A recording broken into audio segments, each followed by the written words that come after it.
Smooth. Yes, guys, welcome back. It is your boy CT the PT here, and we've got two guests with us today. Let's go ahead and introduce ourselves. My name is Riyad. I have a podcast, the Lyceum podcast. He's featured on my, Clive has been on there a few times. We're looking forward to another great discussion as usual. Yeah. My name's Cindy. I'm a photographer and a nail tech, and I've never been on a podcast before. Oh, first time for everything. Yeah. Okay, how you guys been though? You guys good, yeah? Yeah. Well, Good, thanks. all Yeah. smooth, yeah? Yeah. Okay. Smooth running. Yeah.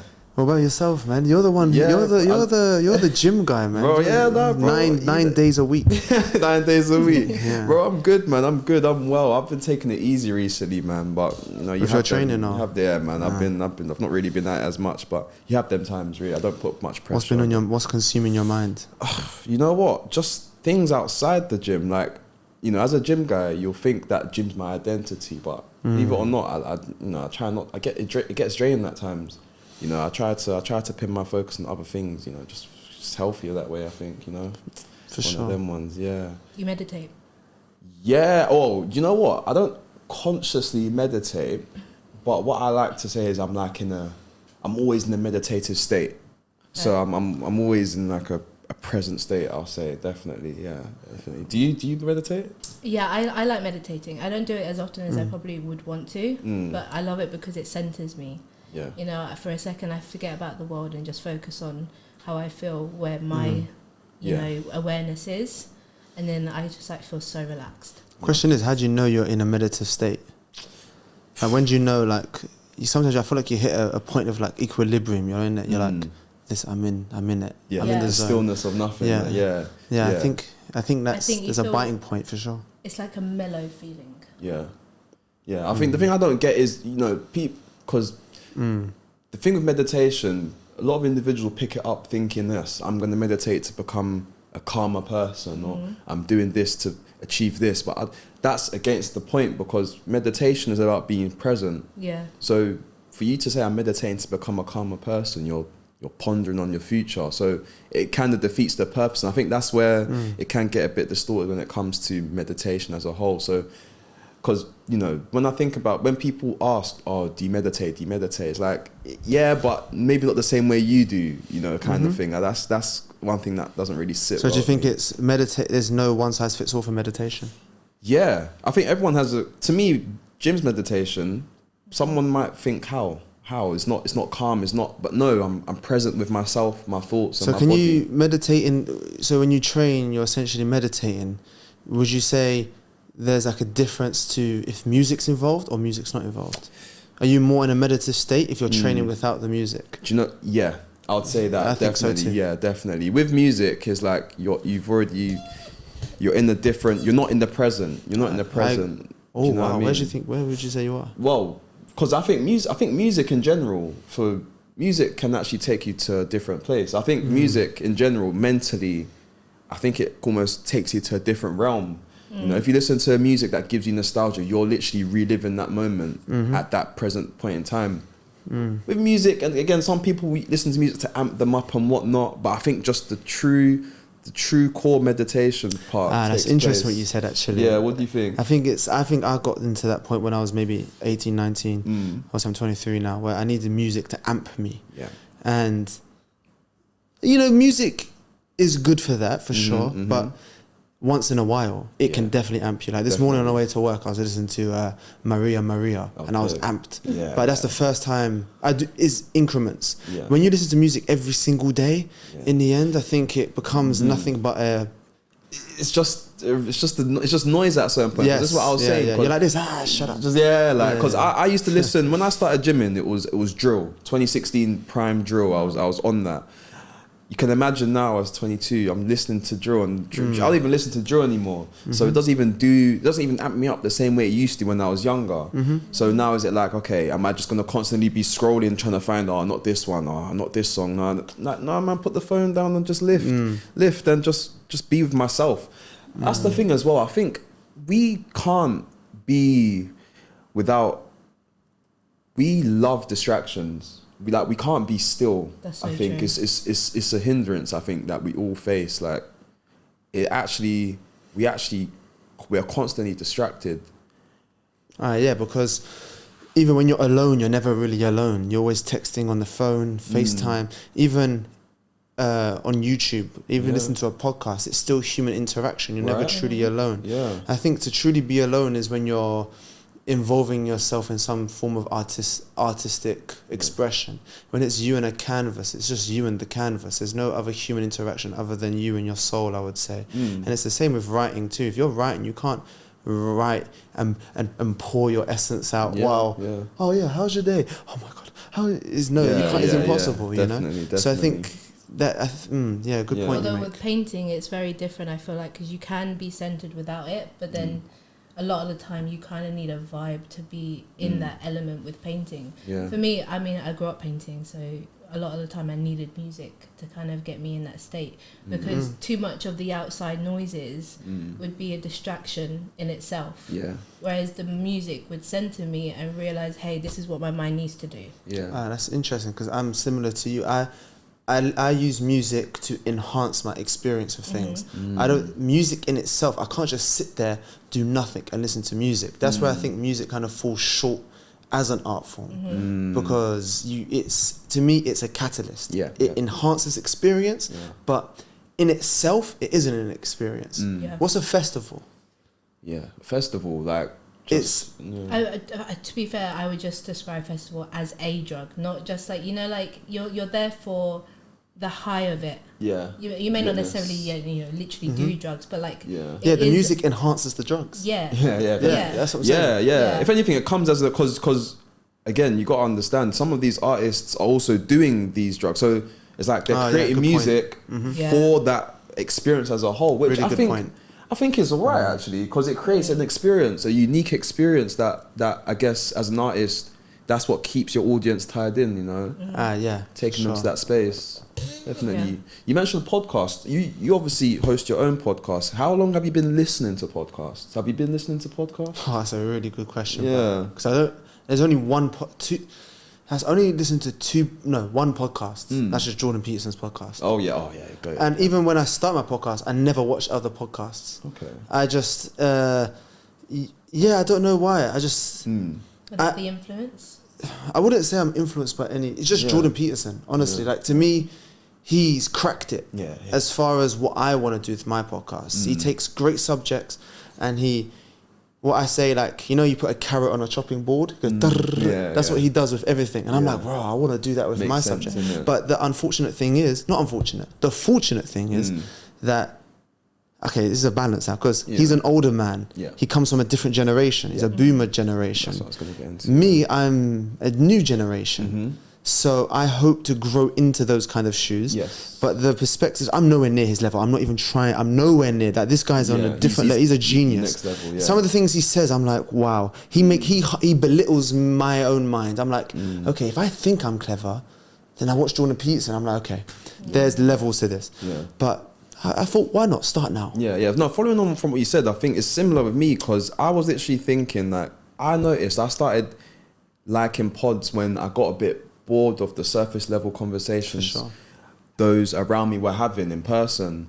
So, and again, these lot are all in their late 20s, early 30s, and it's just interesting how all of a sudden it's because you're literally you're indulging their conversation, so it will shift your mentality, and all of a sudden there might be that bit of restriction when engaging with others outside of that. So I do notice there was a period actually I just literally, it was just pods. I barely interacted with any of my own friends and stuff like that, funny enough.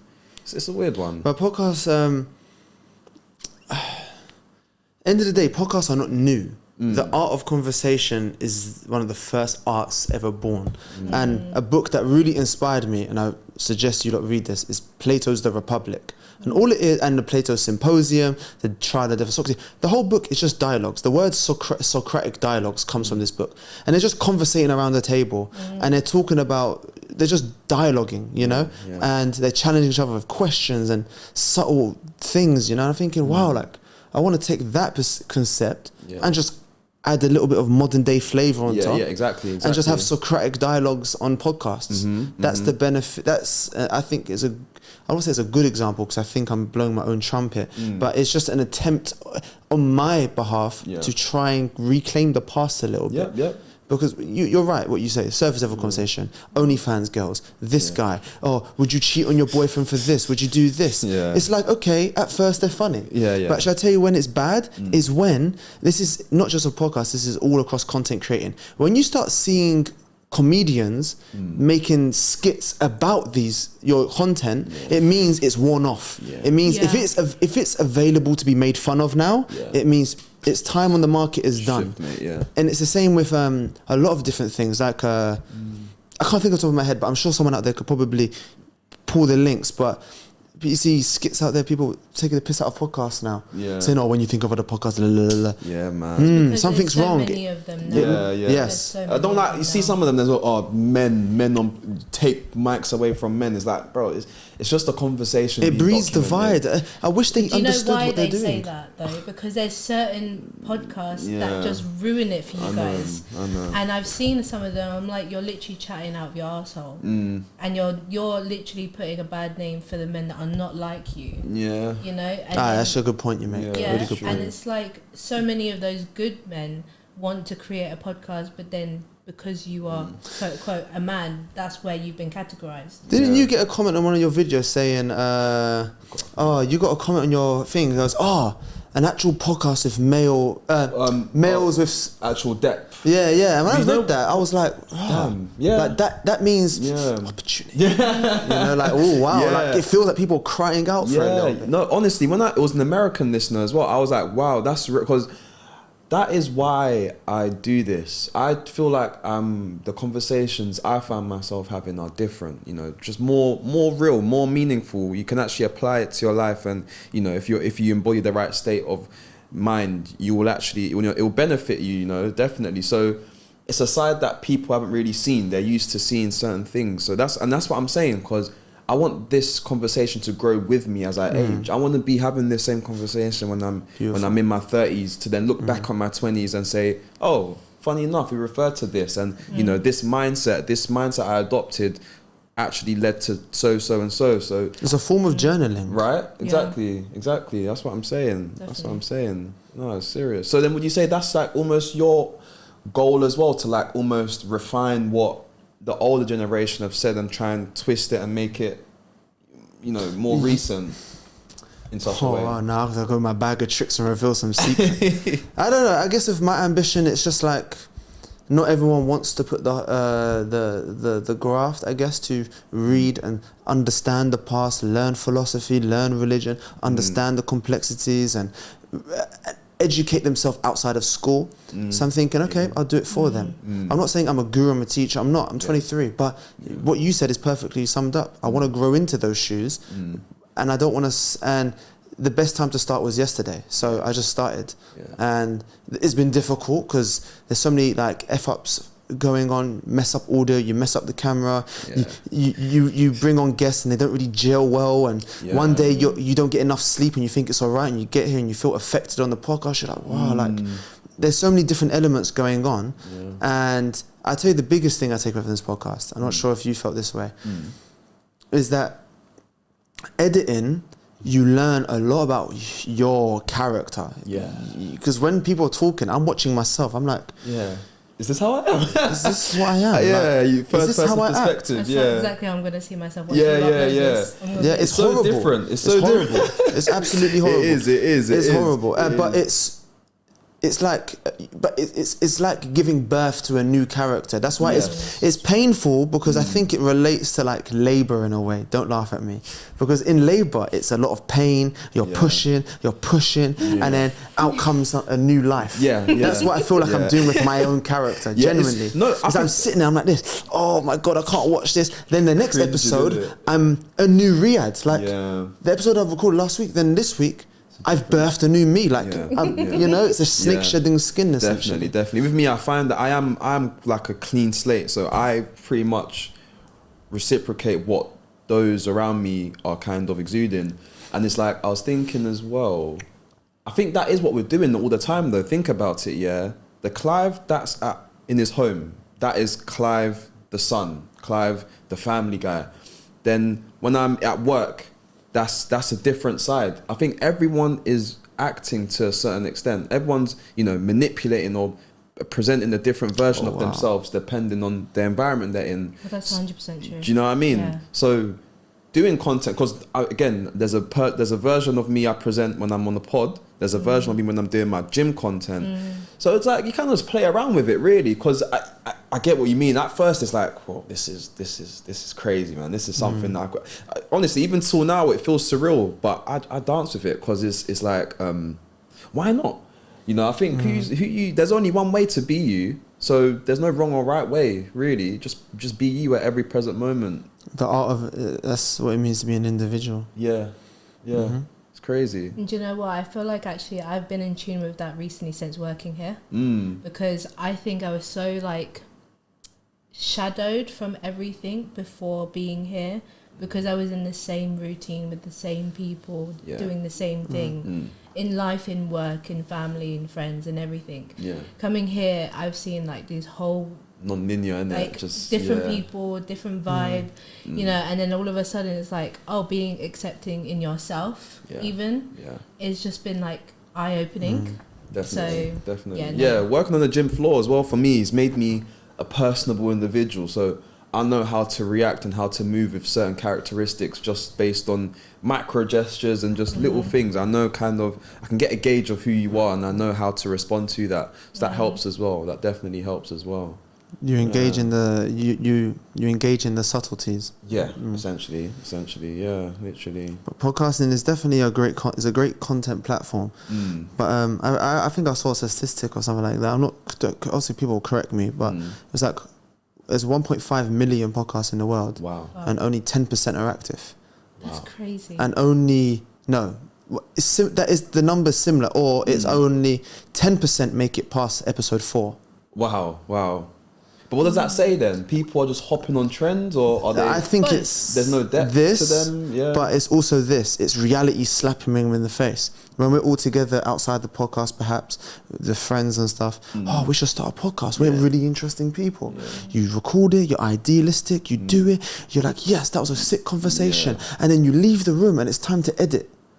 And it's time to market, and it's time to roll out, and it's time to do this, and it's time to do that. And the next one as well. And I always say, this right now is the easiest part. This is the easiest part. We sit, we have a great conversation, we pour our passions out into the microphones, and then we leave, and then it's... I tell you something, on my own podcast, I get so scared when I see the time coming to an end. I'm like, okay, when I leave this room, the dream's done. The hell's coming, man. But that's the beauty of it. And it's such a nice yin and yang, I would say. It is, definitely. I would say that's with a lot of the creativity, though, because even in photography with my own stuff, the fun of it is doing it. The pain of it is two sides. Beforehand, planning it. Planning it is a headache. I'm planning styling, makeup, lighting, backdrops, everything. Then afterwards, I'm on hours going through photos, editing photos, having headaches to editing all day. It's long. It's effort. And then all of it's done to then be shown to the world. And then you realize, wow, I made that. And then no one responds to it. You're burned. It's true. Like I post on TikTok. Not getting great views. But it's not personal. But it takes that one video, and it could be even similar to a one previously, to just suddenly get all the views and all the likes. But this is why I think it's important. You have to question why you're doing what you're doing then, because do you? A lot of people, I do. I think I do everything I've done. I've not made money from social media once. I'm just doing this for the mere fact that I'm growing as an individual, and I wanna document this. I want people to see it, because I wholeheartedly believe doing what I'm doing now will get me to a good place in the next in the coming years, and I will have a journey. How long are you willing to wait? See me. So now that's the important question. Yeah, I will do it. Actually, 5 years? To myself. 10 years? Because everyone's got a breaking point. Everyone has got. And you have to be always, I think, You can't. It's hard to tell, because I know, for example, because I'm big on that as well. Like I'm curious. I'm very anxious about future, like my future as a whole, and it's like being patient and almost not expecting anything, because I know 30-year-olds that are at different stages as well as 43-year-olds. But the one thing I just can't experience lack of fulfillment. I have to be fulfilled in whatever I'm doing. So, for example, if I do this for a couple of years and it doesn't work out, and I have to now, well, I don't know, to make a living, I have to go to a 9 to 5 or do a job that I don't really want to do. I'm not going to be fulfilled. And one, you know, human lifetime is finite. There's no way I'm going to use that time just to work for someone else. I have to, even if I go broke doing it, I will fully carry it out. And I think in doing that, you know, fully committing and, you know, emotionally investing energy into this, what I'm doing, I think the universe will reward me for it. Or like, you know, things will align with me. I think that's literally, the narrative writes itself at that point, you know. Yeah. It's one of them ones. I mean, not being funny, I mean, me now, I feel like I'm starting again. I'm 28, so it's like I've gone back to what I actually want to do, but it took me 4.5 years to actually get back to it. Wow. Like I graduated 5 years ago. Yeah. And then I literally lost myself. I went into jobs I didn't like because of money and convenience. Yeah. Did that, hated it, cried every day. Left finally, unemployed for a year, then found this. And now I actually feel so much happier and more fulfilled. And finally in a state that, okay, cool, yeah, I'm 28, I'm approaching my 30s, but I'm actually better off right now than I was 2 years ago, 4 years ago. We definitely get we definitely get wedged into the system, and then a lot of people end up not even being happy.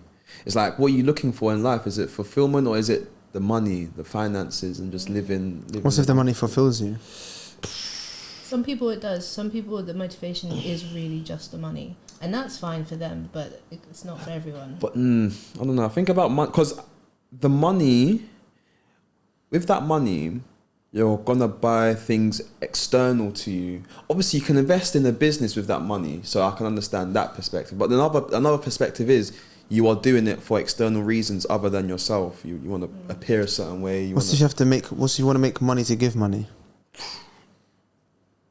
You have to be a very, very selfless person to do that. Well, yeah, but money has to be the goal and a fulfillment ambition, no? Because let's be real, one thing when you get older that slaps you in the face is money's dead important. I hate the fact that it is. I wish that we all lived in a world where we could be artistically creative and in a utopia, but it's not. Money's a real thing. There's a question I had asked people loads of times. I said, if money didn't exist, would you still be doing what you're doing? For sure. I'll say I would, yeah. I have always said, I would. And do you know how many people have said no?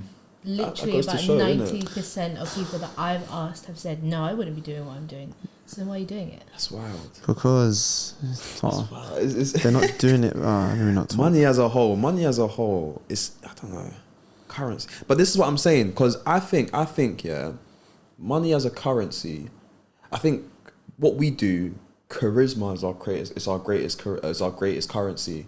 So I think, because charisma is unvaluable. You can't value charisma, or like, you know, with great charisma you might be quite humorous. So all of a sudden the audience, the organic audience you have that list, that, you know, in taking your content and whatnot, they're with you for the rest of your life essentially. If you decide to carry on with that, the money can get taken from you, or the government will change the rates of something, or another crisis will take place and it's gone. Like, you got to like kind of just see it in the most literal sense. We do live in a capitalistic society, so it's tough.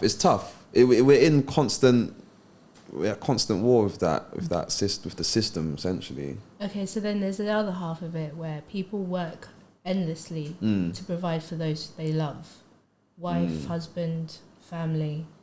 Where, like, for you, would that be a big aspect for you as to why you're working hard? Yeah. Like, say, for example, you found a girl that you really love. You know, you want to give her the best life possible. But then that's then forced you to work even harder than what you're already doing. And you're putting yourself in jeopardy for love. I don't know, the best life. Like, the best version of me will give you the best life. That's what I'll say. So if you wanna live a happy life, like the best version of me, which isn't necessarily money driven, but I will benefit you in other ways, type of thing. You know what I mean? And another question that came to mind: has there been a day where you've spent nothing? Like, has there been a day where you spent zilch? Yeah. Is it? Yeah. Wow. Okay. Interesting. Because I've asked people that, and I've just like, you. But I know what trail you're thinking. We paid to exist. Yeah. We pay do. to be. Whether you're not, you can stay at home. You're spending at least. You're gonna order something. I think it's just wild how money is like.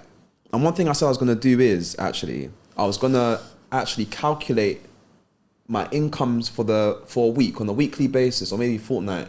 I was gonna compare that with all my outgoings, like literally account every single transaction I make, and I want to see if I'm a citizen abiding by the system, what I'm doing, as a normal operation in my life. Am I actually even making profit, yet alone breaking even? I genuinely think my outgoings are more than my incomings, and it's like, I don't even know how, but we just ride the wave somehow. But money as a whole it fascinates me. Yeah. It has a hold on you no matter what you say. Yeah. It really will, and it always will. One could probably compare money to reality. Wow. You can't really talk one without the other. That's very true. Yeah. Yeah. Money is the ultimate reality check. I have ideals, I have dreams, I have a vision of the future, the universe this, the universe that. But I need to make some money. Yeah. Because when you walk down the street and you see people with no money, that's reality. So money must be valued, but money through passion is the highest value of current profit you can make. I read when I was maybe like 16, it was like P times T equals J. Passion times talent equals job. Right. So passion for people, talent, training in the gym equals PT. Your life, yeah. Passion, philosophy, talent, writing equals novelist or poet. Or, you see what I'm saying? It makes so much sense, and I've kind of lived by that formula a little bit. P times T equals J. I like that. Passion times you know talent. how you see how the Saudi Arabians are buying the football clubs in England and stuff. If I don't know, a multi-millionaire said, "Yo, I've been listening, I've been plugging into Lyceum podcast. I want to buy it off you." How willing of you would? Well, they'll have to buy me. You can't have me without Lyceum podcast. That's the thing. Because I run it by myself. I'm not a group, and I'm a nobody right now. So what would they really be buying? That's a great question to ask in maybe. Maybe what? How many years? 4, 5 years? A year. Yeah. Okay. Interesting. No, now I have to live up to it. Yeah. You have about to say, a year from now, if you're still here, you're bum. Yeah, you can do I know Riyad in a year's time is watching this. I know you're watching this, Riyad. I hear that. I do hear that. And that's what I'm saying as well. Even with content as a whole, I think, But why did you ask the question about the Saudi? Why? Because I was just thinking about how crucial investment is. Like, one thing I've said is I'm limited by my circumstances. So the fact that I've just come to my last year of uni now, so I've not really had the chance to fully grind, and I'm doing what I can with what I have. You know what I mean? That's what we're always doing anyway, I think. I always just said, though, if I had maybe a bit more disposable income, or if an investment came in, what would change? How much, would the quality of my content improve? I know one thing for sure is that a lot of content creators that do make income from pushing out content, they have a team in place. They have, and they pay for ad boosts. Do you know what I mean? You have to pay all for these things. Yeah. If you do. Are you for that though? Would you rather grow? Yeah. Would you rather? You have to. You wouldn't rather grow organically? No. It's just not realistic. It's not realistic because it's frustrating when you think you have great content. You're putting out all this great content and you know it's valuable because say on TikTok I'll get 250 views but 50 likes. 9 saves, 60 comments. Yeah. Thinking the engagement is so high that it's basically TikTok poking me saying engage, promote. Right. And listen, every influencer you see out there, male, female, PT, no PT, all them famous guys, they're paying for ad boosts because your social media profile is a business. Yeah. All it is, impressions and likes and comments and shares and engagement. It's all about, it's a business. Yeah. It doesn't mean you have to drop £2,500 on a post. It maybe is eliminating your Netflix subscriptions, eliminating Amazon subscriptions, and channeling that £7 you pay a month, £8 a month into maybe paying £3 a week just to post one video to promote one video to like 2,000 views, and then the algorithm goes, okay, you want to feed me? We might actually feed you, because the algorithm is like this entity we don't really talk about much. It's got its own. It's mysterious. That's why we can't really pin it. Yeah. You know? I always say the algorithms. I always say as well, because people that resent social media. I say social media is the mind. I see the algorithm as consciousness, arguably, like in the sense that it is, you know, everything and anything on the algorithm exists and just coexists and operates as a whole. What do you mean by consciousness, though? Like in the sense that I think, well, one, the algorithm literally molds. It almost tracks your brain. It is your brain. It is your mind. What you want to see comes up. That is your mind. That is consciousness. I think literally in the sense that, I just think it's consciousness in that sense. Like it is your mind. So social media being it is. Would you say it's your subconscious then? Ooh. Not your conscious. Yeah. Because if it was your conscious, it would be literally saying, yo, Clive, click on this video. You know you want to watch it. Yeah. But it might as well to be sneaks it in. It might as well. Yeah, You're right. slip it in there. You are right. That's what she said. Sorry. I'm dead. It's true. But following on from what you said, actually, so investing into ads and whatnot, I think, okay, let's just contextualize it then. So would you like to reach a point, say you'd like to host your own live show, for example? I've actually been considering that. Okay, yeah. Recently. I would love to do that already, now. Yeah. Just do a stand-up live show. Would you not argue then, or then would you not argue that you need like an authentic audience? No. Because you can have numbers, right? You can have numbers on social media, but to convert the only way I'll combat that is because look at stand-up comedy in its history. Before social media, these guys would just rock up. Talk. The crowd loves them. You got to think about how did talent become noticed before social media? Yeah. That format still exists. You can still step out and produce a wonderful night, and people in the crowd will talk. And word of mouth. What's really important to those live shows, I would say, and when you can feel the difference, because there's a guy on Instagram. His name's Matt Rife. Matt Rife. This guy is a talent.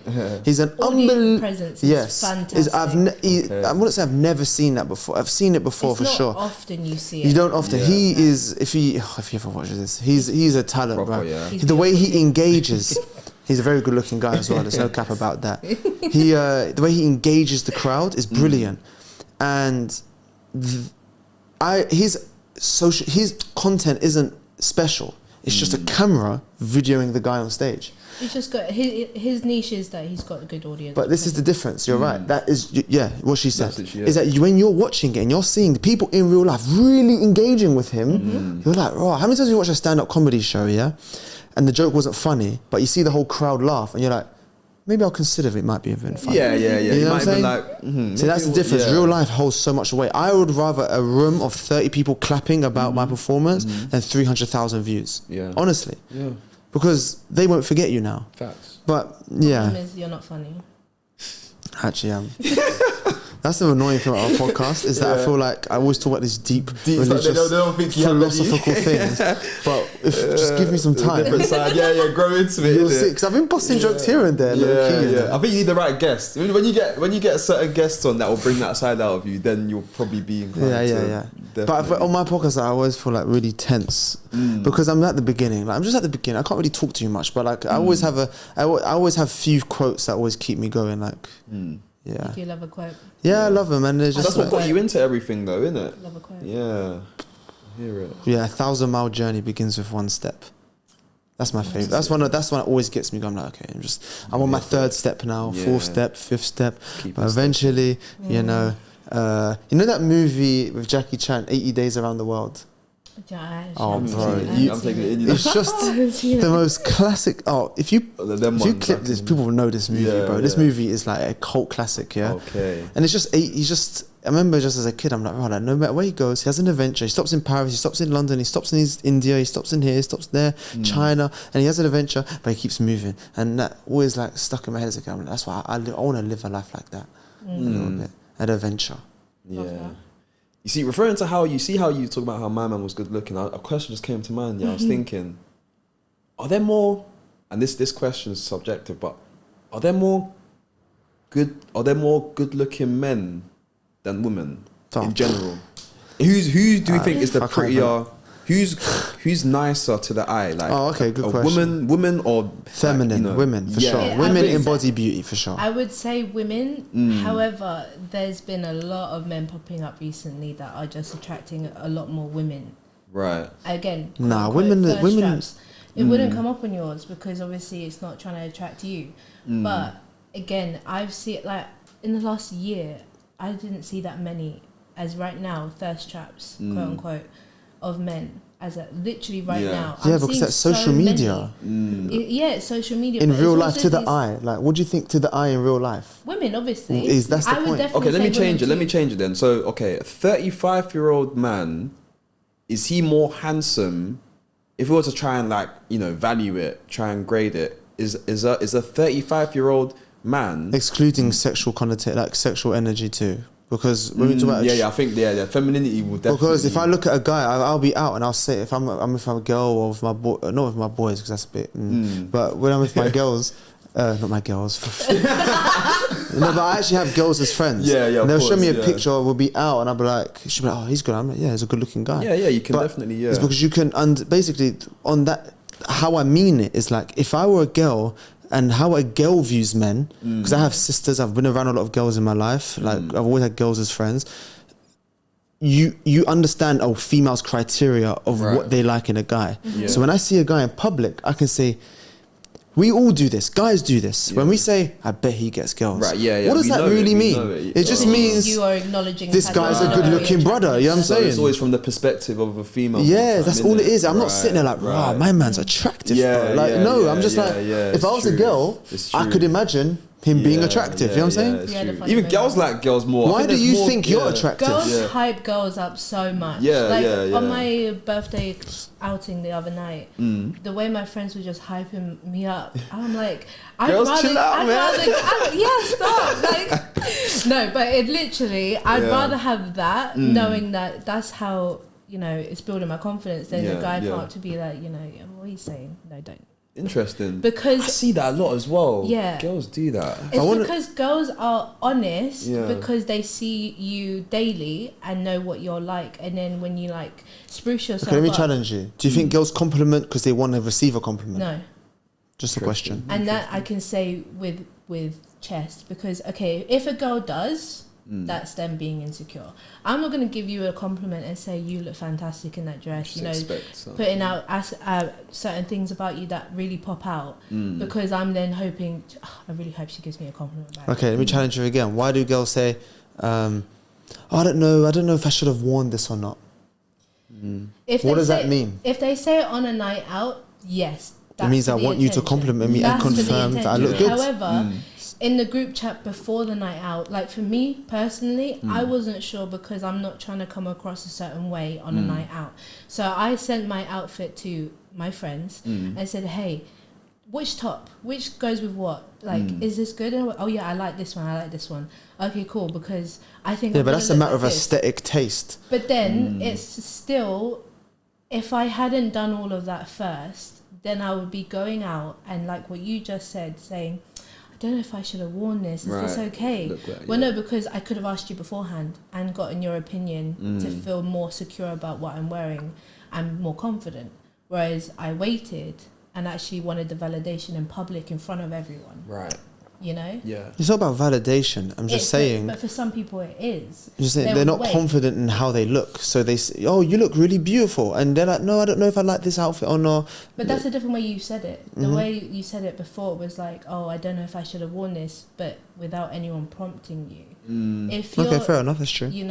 Whereas if people say to you, oh, you look beautiful, they'll be like, oh, thank you, I wasn't really sure about this. Okay, that's a different perspective. Yeah. That's not asking for the validation. That's fair. It's not them trying to force the humble look, is it? But I know we're on this subject. I want to go back to that point you said about about feminine beauty and male beauty.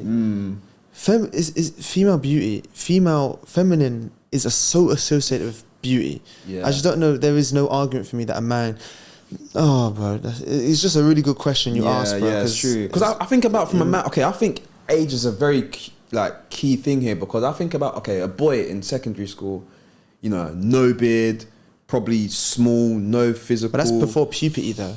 That's the adolescence. So how key is masculinity and testosterone? I think that's a more.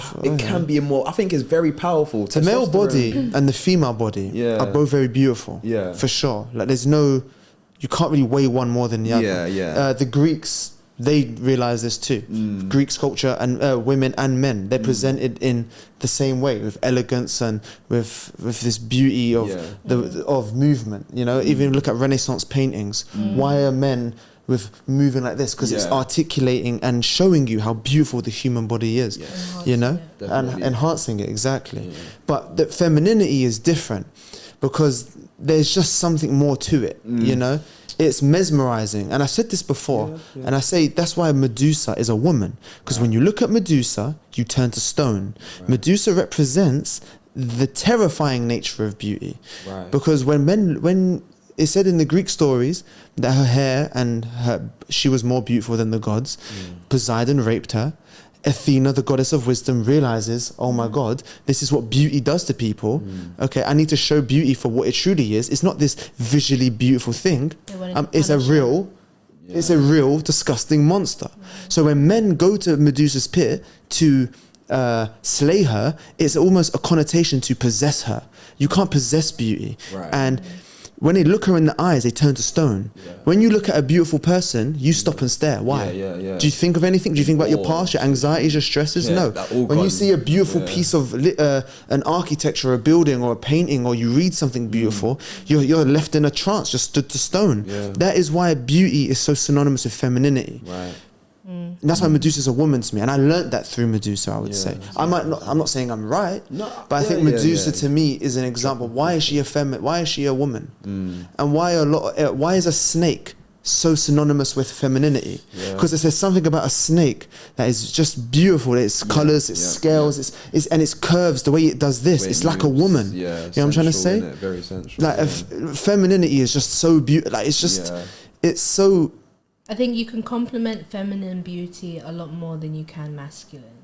I think, again, when it comes to just sexual desire, there's a lot more to desire of a woman than there is of a man. And that's not... Oh, good point. You know, so I think because of texture too. If you feel a woman and compare, I hear it's it. Texture. I'm not talking about my life, because trust me, I'm not. I'm just saying, I'm talking about the senses, and we are humans. We run by senses. Nice. A woman, she embodies, like a man. What senses do we please to a woman? Smell. Smell. Cool. Smell. Arms. That's touch. Not all men have that. You know what I'm trying to say? We're talking about universalities. Okay. Eyes. That's not all men have that. Like, is it boldness, charisma? What women like in a man is character. It's different. With a woman, like the skin is soft, like the way she sits is an innocence. It's harmless. She doesn't feel threatening. That's when you see these modern day women who embody masculine traits, the aura feels a bit off because a woman feels harmless when you're in the presence of someone, a woman you really like, and I'm just speaking from my perspective, you like her a lot, you surrender in a way. I feel like with your boys, that you can love them to bit, but you're never in with masculine energy. You're never in a state of surrender.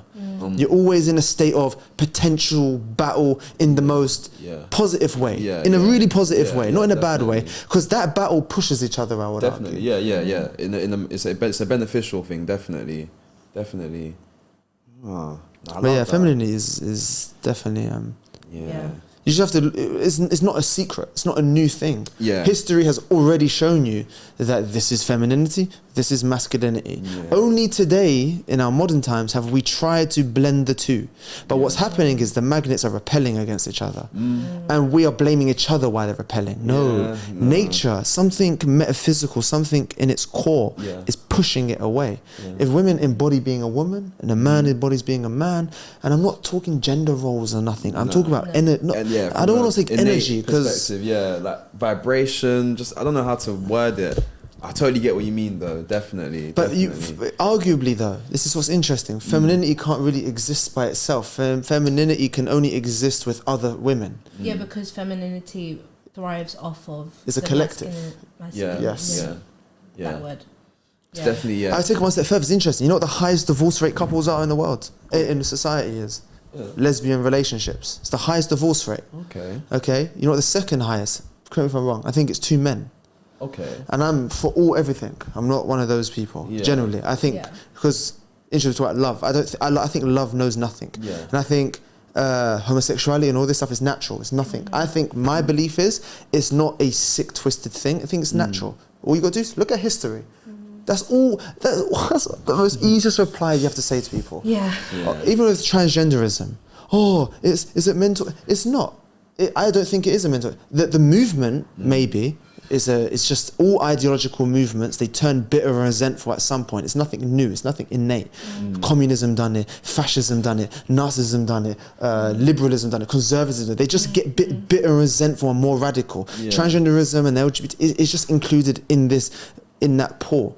However, if you look throughout history, in Shakespeare's plays, he was writing about transgenders, queers and stuff. So it's a natural thing. I think my belief of the world is we are souls and everything on the outside is an expression of what the soul wants, in a sense. But that's a whole other concept. That's a whole thing in itself. Yeah, that's a whole thing in itself. That's a whole thing in itself. It's a really good point you brought about the fem. It's a really, really good question you asked. It's a really challenging one. I ponder on it a lot. I ponder on it a lot, honestly.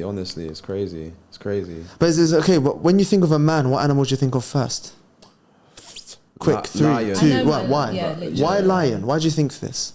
Because King of the jungle. Literally, it's always been described as the big cat, husk, wolf type. But did you know wolf is another one, lone wolf, the for lion sure. is actually the smallest cat out of the big cats. Yeah, is it? They're tiny. And it shows that you don't have to be the biggest. Yeah. You just have to be the most efficient, most ruthless. Presence alone, the presence alone. About femininity, what about a woman? What animal? Lioness. I always say lioness.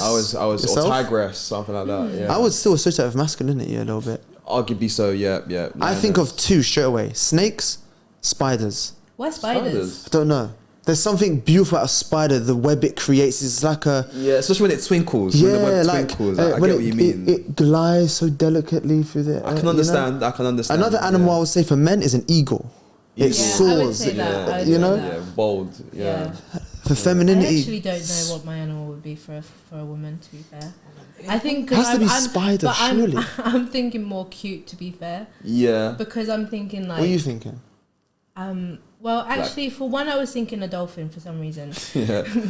No, you're right. You're right. I can see. No, I can see this. But because I'm thinking of their strength and their smartness as well, and it's like kind of like where people in general, I won't say men or women, but people in general put women in a very high pedestal because. Say that again. Or you just said pedestal. You think what on a pedestal? People. I'm not specifying. Oh no! I didn't hear. I'm saying people in general, not just women, not just men, but people in general put women on a pedestal because a lot of people will say that they are the ones that are in charge. Again, the quote unquote. Yeah. It's happy wife, happy life. You know what I mean? Right. Yes. So it's like the man is the head. Yeah. The woman is the neck. Right. The neck is what controls the direction. The rotation of the and the man is what keeps it strong. Yeah. You know, so that's interesting. So I hear that. I do hear that. That's why I think of dolphin as well because dolphins are one of the smartest. Yeah, and we have to surrender, like you said before. We surrender to femininity essentially. So with dolphins, I thought the playfulness is quite boisterous. It is, but I feel like that's another really good point. That's a really good point. But then that's also a lot of part. Like I'm not being funny. How many women do you actually see as well that play fight with guys? You know, just to show they're a little bit masculine or they're a bit tough, it's true, because they don't want to be fully feminine or vulnerable or weak in front of you because they want to show that we can rough and tumble, we can do this and that. You know, there's something weirdly attractive about that. I was gonna say, I think, and that's by design because women, we all know that's what's fun about it. You know, that's what guys like. Do you know what women I stay away from? It's corporate women. A bit too stern for you, do you think? Just to me, no offense to you, like just the passion has been completely squeezed out of you. Like your lust for life is squeezed. It's that just, tends to be the case. It's just the company wants me to do this and I'll do it. You know, so I'm like, fuck. Yeah. Like, how does a company like even like? Oh, let me shut up. I think a lot of that comes. I don't know. It'll be a long, but I don't know. A lot of that comes from like women trying to prove. Because with men, we'll do that, but we'll still be like, yeah. No, but we have our flaws, bro. Yeah, we do. Oh my goodness, we can talk about. We can do a whole hour men flaws. I can talk about so many, bro. I'd love to go into that one day. Just actually. lack. You know, my biggest ick when it comes to men, like in guys in general, is lack of courage. Just having no courage. Just do it. Just do it. Like, what are you doing? Like, I remember, I'm not saying his name, I had a friend before. He used to be like, can you come to the toilet with me? Brother, come on, that's a girl thing. Just do it. Man, go that's toilet. Why wait for me? Oh, I really want to do this. Or should I ask him? Or so we've been probably lost. Yeah, man. Shall I ask him? Bro, just do it. Like, what are you waiting for? You have to be your own man. You have to just be courageous. What are you waiting for? Like, because if you're not gonna be misses, or you're gonna, should I? She's gonna think. Like, even with your clients, should I do this? Bro, brother, just pick it up and do it. Wait, just have some courage. You don't need me to speak for you all the time. You don't need to be wrapped around it in my blanket. You know, take it off, be a bit cold, and have some courage. Quite a fragile perspective on life. Have any clients? Obviously, it's a weird question. How many clients would message you when they're outside the gym all the time for advice? All the time. Yeah. So at some point, you're like, bro, do you not taking my lessons and just have courage and do it by yourself? Or just do your own research. And I'm not saying I'm perfect, because trust me, I lack courage sometimes, for sure, bro. Definitely. And I'm not perfect. I'm just observing. Yeah, I think people like minimize their self too. Because you're right. People do ask questions that I'm like, oh, cool, I get it. Ask me. You're allowed to. But some of them is like, common sense. Yeah, some of them is like, okay, this is clearly showing a lack of self-esteem here, or there's a feeling of lack here. I'm sensing there's something much deeper than that. You know, asking for the mere fact that they genuinely don't know, that's fine. You're allowed to do that, but there is a lack of courage, definitely. And do you know what the other spectrum to that is? Never asking for help. Right. Because you don't want to come across as a certain way. And that's me. I never ask for help. I think the bravest people ask for help, though. In a that's a strong statement. That is a strong statement, but I feel like you need balance to know when to ask for help. Yeah, and balance that let's substitute balance for wisdom. Wisdom tells you, okay, this is what I need to advise on. Because there's only so much my knowledge can take me as far. Some people just ask for advice for everything. This is the problem. Yeah, definitely. Like, I like to shut that conversation down quick. Within 2 seconds, what's the problem? Blah blah blah. Okay, you don't need my advice. Yeah. I'm not funny. You did that to me the other day. I know. It's humbling, isn't it? I had to. But you need that. It was fair though, innit? Like, I didn't do it we're not going to talk about the conversation. Yeah. I can imagine. But like, I had to. Real. His guy, you don't know BS, man. He'll let you know what it is, how it is, man. But you need people. No, but like I didn't mind it. But at the same time, it was. When I did get off the phone, though, I was like, there is a subtle. bit insensitive. There's a subtle. Like, there was. I was. He made me laugh at the end of it. But this is my mentality with it, though. I'm thinking, okay, it's not pleasurable for you to hear this. Yeah. But long term, I'm thinking bigger picture. It's good for you, because if I sit there for you for 3 hours and really comfort you, you know what I'm trying to say? You were gonna get addicted to that. You know what I'm trying to say? You're gonna call me again for another problem. For what? Again, and hear what you want. To hear what you want to hear. As well. So I'm just saying, okay, you have the ability already. I can offer you nothing to help you. Everything you need is already inside. All I'm gonna say to you, Cindy, you already have it. What are you coming to me for? All you should come to me is for me to remind you already have it. Okay, let me pause you right there, because then also at the same time, the reason why girls will call a guy, me just calling want to be you, heard, innit? No, it's for the guy's perspective. because. No, I'll give you my perspective, that's for sure. I'll give you my perspective. I did. And the thing is that, yeah, okay, cool. Obviously, as me and my friends, they're all going to give me their perspective, but it's going to be from the feminine side, our side, the girl side, what we think. Yeah, okay, cool. Some of it may be similar to yours, but then having the guy's full-on perspective is kind of like a bit more eye-opening because then you kind of like want to understand both. Yeah.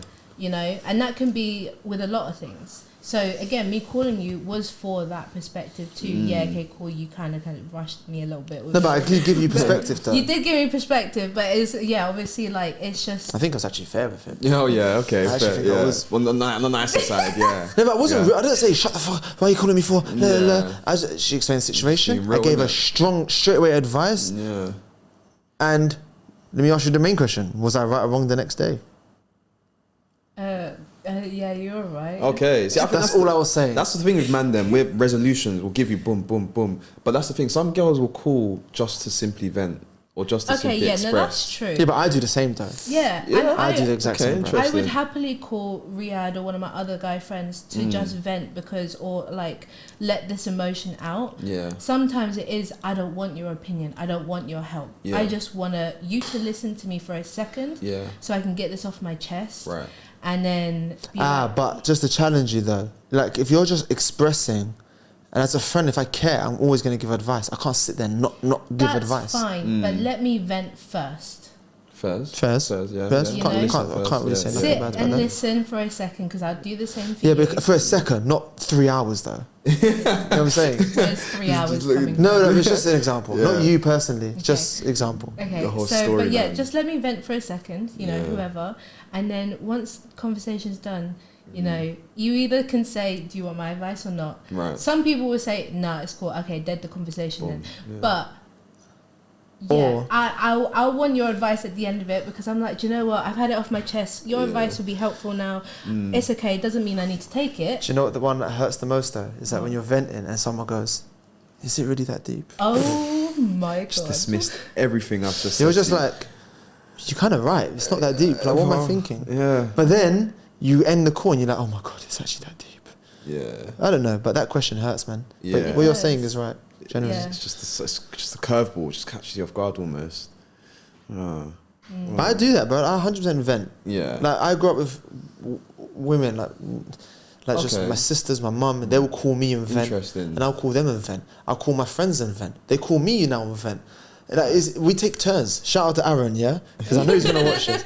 Me and Aaron will do this every morning. No, he goes to the missus' house at Thursday. I don't hear from him till Monday morning. Monday morning, every morning, Monday morning for 2-3 years straight. Yeah. I would start. This is what's happened. Go off on one. Then he would start. And then the phone call would always be like 4 hours. And then we'd be like, shall we add Kyrie's to the call? Oh, yeah. Now it's Kyrie's, if you're watching. Then we would add Kyrie's. He would vent. Right. No, Kyrie's wouldn't vent. Kyrie's would be like a referee. Yeah. I do that with my friends. It's beautiful, man. It's healthy, man. You need that. You need They're that. the best friends, bro. Spiritual relationship. Me and my friend will be on the phone at midnight till like 4 a.m. Bruh. Talking about life, venting with each other about situations, tell each other our problems. Yeah. But when you want to get off the phone to each other, how do you do it? When you don't want to say it, but just come to a subtle end. No, actually, do you know what? We're both pretty good with this. We're both like, okay, yeah, I'm getting tired. Okay, bye. Okay, bye. Yeah, same here. Yeah, straight. But yeah, we're both like the same person at the same for a lot of the way. So we understand. Okay, I'm getting tired. I need to go. Thank you. I love you. Thanks for the vent and allowing me to express myself. Yeah. I'll catch you tomorrow. You guys are both better than me. I see literally the energy you invest into expressing all that into a matter that's probably already happened. If it can benefit you in the long term, like on your life going on, then calm. But I've always not like I keep thoughts to myself to come across as that. Oh, like I don't talk to no one. I'll talk to people, but sometimes I just think some things are just not. It's something to do with me. It's like almost I can resolve it. Certain things, so I just kind of keep it to myself, kind of thing, and I just ride with it. Is that strong or weak? Ride with it. See, I'm not trying to be strong. But I don't think it comes from a place of weakness. Fair I don't enough. think. Yeah, I don't think it comes from a place of It weakness. was just a question. No, just to definitely. maybe Yeah, see where you categorize definitely. it. Yeah, I am my own experiment. I say that. So anything I go through, I've probably already had the conversation with myself rather than have it with someone else, kind of thing. I think but that's you how need I see another. it. But I think one thing school does teach you is before, like especially in literature, like if you're going to read a book, you have to read scholarly, different opinions on the book. Yeah, you know what I'm trying to say. That's life. That, yeah. You are a book. Yeah. You need perspectives from different books to compare your own to theirs. And I don't care what. I think you have to get a different perspective. Yeah. But the quality of perspective. There's a difference from going, talking to your friends because they're all in the same boat as you. Yes. And there's a difference reading people. Yeah. Reading. Yeah. Not audio. I'm telling you why reading is a difference. Because a book, it keeps you hostage. Yeah. It's you can't have a coffee while reading. You can't eat while reading. You can't talk while reading. Yeah. It completely forces you to. That's why people don't like it because it's too. The price is too much. Yeah. You know what I'm trying to say? Yeah. But the words that they're giving you, the quality, is that they've sat down and articulated these points. It can be overstimulating sometimes because your mind is going. But this is just like the gym. When you first start gym, it's too stimulating for the body. You're aching, you're hurting. But what happens, bro? You push, you push, and you push. It's the same with the head, bro. Like, it's just the same. Yeah. You start off with books like A Good Vibes and A Good Life. If you, bro, don't even get me started on this book, bro. I just think it's ass, bro. Honestly, bro. I read it, I open it. You should be kind to yourself. I'm like, just give me Plato, man. Give me Nietzsche. Give me Hegel. Give me like Van Gogh's letters. Oh, if anyone's watching this, watch. If anyone's watching this, I feel like you know in the film like the president is like the world's about to end. He goes, if anyone's watching this. If anyone's watching this. But Van Gogh's letters to you two as well. Nothing will inspire you more than life than this. Right. And another one writes a letter to a young poet. Don't be phased because it's a poet in there. It's just an advice. I'll send you it. Yeah, you've referred to it before, so I'll definitely. Bro, you'll cry, not out of sadness, out of like, by just reading that, you change character immediately. Wow. It's crazy with books. You read something like a philosophical text or a poetry or something. For example, there's a poem I love. It's called Elgin Marbles by John Keats. It says, one of the lines says, like a sick eagle, I feel like I must die like a sick eagle looking at the sky. Think about that imagery, like a sick eagle looking at the sky. Yeah. You know what I'm trying to say? That's You know what I'm saying? Yeah. I'm not sure if I'm the only one geeking out here. It leaves you. I feel like I must die like a sick eagle looking at the sky. Like that 1-2 lines says more than A Good Vibes, A Good Life. Yeah. In my opinion. Yeah. I don't know where I'm going at this point. I'm just going on a passionate It hits home. No, it tangent. definitely hits home. It definitely hits. How are we doing on time, by the way? We're over. Oh yeah. It's 10 to 10. Yeah, well. No, but that definitely hits home. Definitely. Stuff like that. That's what I'm saying. Like it just changes character. When I read that, I was like, raw. Okay, so then also with it, obviously that's like real life stuff, like real philosophy and everything. But what about the fictional stories that really kind of make you think? That's philosophy. It's artistic philosophy now. Okay, so then that's all it is. There's one book, and it might sound really girly, so I'm sorry in advance. But I read this before it became a movie, right? And I hooked on this. Charlotte's Web. No. Charlotte's Web is silly. Me Before You. Okay. I literally fell in love with this book so much. I read it 3 times. Wow. Because I literally loved it so much, and I cried beginning, middle, and end. Serious? Literally. What themes does it cover? It's about a woman who needs money and then has this rich family offer her a job to look after their paraplegic son who got into an accident. Oh wow. And he got run over by a motorcycle. And it's a love story. It's a love story. Does she fall in love with the paraplegic? Wow. And it just that's an interesting concept. It explains it, and it's also to do with voluntary suicide. Euthanasia. Raw. Oh, it covers euthanasia. Yeah. I've actually been looking into I euthanasia. literally, I lately. fell in love with this book so much, and the movie is good. Like I cried with the movie too, but it doesn't cover as much as obviously the book has. Yeah. But yeah. So what's the biggest takeaways you took from it? Do you know what? There's few, because one, you've got the guy's perspective. Like, he was living the high life, going away. You know, he had money, good life, good friends, an amazing girlfriend. Then obviously his second life was after the accident, where he had none of that, and all of his friends left him. Wow, there's a lot of going on here. After his accident, and you know, his girlfriend left him for his best friend. Spoiler alert, sorry. If you yeah, and then like the woman who comes in, he looks after him, is like this very average Joe, you know, like life. She's the one providing for her family, and is coming into this situation. That's really interesting. And they have to bond. They have to find that bond to connect, and he's not giving it to her. Did it teach you anything about love? Yeah, kind of like as well to not judge, because there's a lot of him where he would have judged her if he wasn't in the way that he was. Right. And that's what she said, because there's a line in it. He was like in the wedding with her, to his ex-girlfriend's wedding, and he is looking at her chest, because the dress that she's wearing, her chest is out.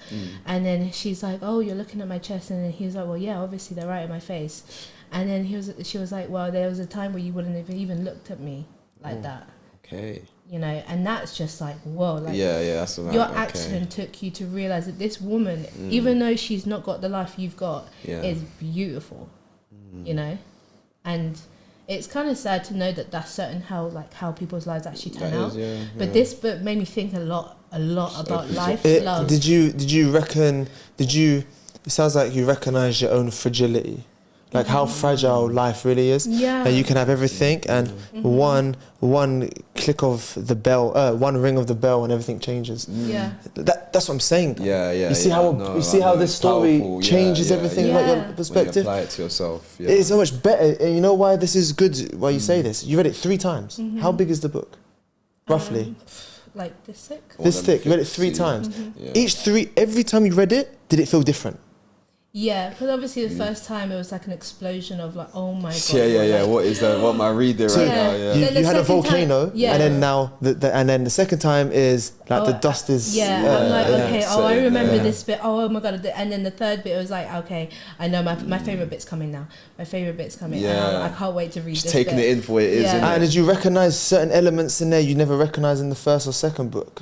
Second time, you're like, I knew I've read this before, but I never really took this time. Yeah, a little bit, but I think Do you know what you've done? You had an intellectual engagement with this. If you had to, basically what you done is you opened the book, you threw a rope in there. No, you threw a rock in there, and you heard an echo, and you're like, wow, there is something at the bottom. The bottom can be felt. There's many books people have. They open it, they drop the rock, and they hear nothing because the book has no substance. There is a quality of literature, and it sounds like what you read. So was it Me Before You? Me Before You has a lot of substance. That is the beauty of it. You don't need a book to tell you, or a motivational video to say you can do this, you can do that, because. When you watch these motivational videos, you throw a rope in there and you wait for a tug. There is no tug because there is no engagement going on. But when you read a book, your character, your mindset, your intellectuality is completely being forced to take part. But in school, they don't really make you feel this way. No, exactly. Yeah. This is Clive. This is the storyline. This is the plot. Character A does this. Tell me why. What engagement's going on? I used to read the book and be like, "Oh, I got a complete different opinion of what the exam wants me to do." Definitely. People need to read more again. That's man. I love it. And one more thing to say about reading. Sorry, bro. Yeah. Think about all the different technologies that have come. We've had carriages, and what's replaced the carriage? A car. You know what I'm trying to say? And that's just an example. How big were phones used to be? Like this? Now they're iPhones. We've got iPads, Kindles, but has the book been replaced yet? No. Why? Because there's nothing. It's more meaningful, isn't it? Exactly. It's always going to be. So the quicker you recognise that they're going nowhere anytime soon. Have you read it on your phone before versus a book or a Kindle? I have tried. It wasn't the same. Tried. That's what I'm saying. Why did you not do it? It wasn't. Because it was too much. It was. There was something about it. Something about it's not real. I really think a book by itself is so flipping special, bro. What book I tried to read? What you tried? Harry Potter. Harry Potter. So That's a genius book as well, bro.